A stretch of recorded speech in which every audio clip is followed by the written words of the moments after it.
ఒకసారి ఆయన చెట్ల దగ్గరికి వెళ్లి పూలు కోస్తున్నారు అనంతాచార్యుల వారు. కోస్తుంటే ఆయన నాగుపాం వచ్చి కరిచేసింది. కరిచేస్తే నోటి వెంట నురగలు వస్తున్నాయి. నురగలు వస్తుంటే ఆయన అలాగే ఓర్చుకుని పూలదండలు కట్టి తూలిపోతూ వెంకటేశ్వర స్వామి వారి సన్నిధానానికి వెళ్ళాడు. వెళ్లి ఆ వెంకటేశ్వర స్వామి వారికి పుష్పమాలలో అలంకారం చేస్తూ కళ్ళు మగత పడిపోయి మూతలు పడిపోతున్నాయి. పడిపోతుంటే వెంకటేశ్వర స్వామి వారు అన్నారు, ఏమయ్యా నిన్ను నాగుపాం కరిచిందిట, వెళ్లి వైద్యం చేయించుకోరాదా, ఎందుకయ్యా ఇప్పుడు కూడా నా దగ్గరికి పరిగెత్తుకొచ్చావు ఈ పుష్పమాలలు అట్టుకుని అన్నారు. ఇంతకు ముందు నన్ను ఇన్ని మాటలు కరిచిందోనయ్యా తండ్రి, ఇన్నాళ్ళకి కదా నాకు అదృష్టం కలిగింది నీకు పుష్పమాలల కైంకర్యం చేసే అదృష్టం, ఇది విడిచిపెట్టి పావు కరిచిందని వైద్యుడి దగ్గరికి వెళ్ళినా నాకెందుకయ్యా వైద్యం, నీ పాదాల సన్నిధిలో పడిపోతే చాలా.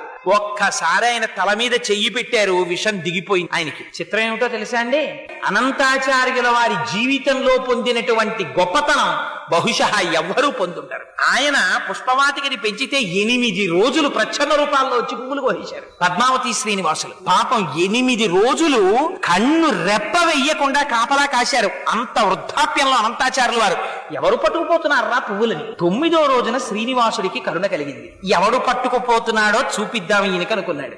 రాజదంపతుల వేషాల్లో వచ్చారు పద్మావతి శ్రీనివాసులు. వచ్చి ఆయన చక్కగా కనపడ్డ పువ్వుల్లా కోసేస్తున్నాడు, ఆవిడ సిగలో పెట్టేస్తున్నాడు. ఆవిడ చక్కగా పువ్వులన్నీ పెట్టించుకుంటోంది. చూశారు అనంతాచార్యుల వారికి కడుపు మండిపోయింది. ఎవర్రా వీళ్ళిద్దరూ నేను పెంచిన పూల చెట్ల పువ్వులు కోసేస్తున్నారని. స్వామి ఆ అనంతాచార్యుల వారు ఆగ్రహంతో పరిగెత్తుకొచ్చారు. వచ్చేటప్పటికి ఆయన అదృష్టం ఏమిటో తెలుసా అండి, అలా అయ్యవారి నల్లటి చేతుల్లో అమ్మవారి ఎర్రటి చేతులు వేసుకుని వాళ్ళిద్దరూ చట్టాపట్టాలు ఆడుకోవడానికి చేతులు పట్టుకున్నారు. అనంతాచార్యులు వారు పరిగెత్తుకొచ్చారు, ఇద్దరిని పట్టుకోవాలనుకున్నారు. అందుకని ఎక్కడ పట్టుకోవాలి, ఇద్దరూ పట్టుకున్నటువంటి చేతుల్ని గట్టిగా తన 2 చేతులతో పట్టుకుని తన సంకల్లోకి లాగేసుకున్నారు. లాగేసుకుంటే వెంకటేశ్వర స్వామి వారు దొరుకుతారా, అందుకని వెంకటేశ్వర స్వామి వారి చేతులు లాగేసుకుని పారిపోయారు. నిజంగా పారిపోయినప్పుడు అందం చూడాలండి, వర్ణిస్తారు మహానుభావుడిది.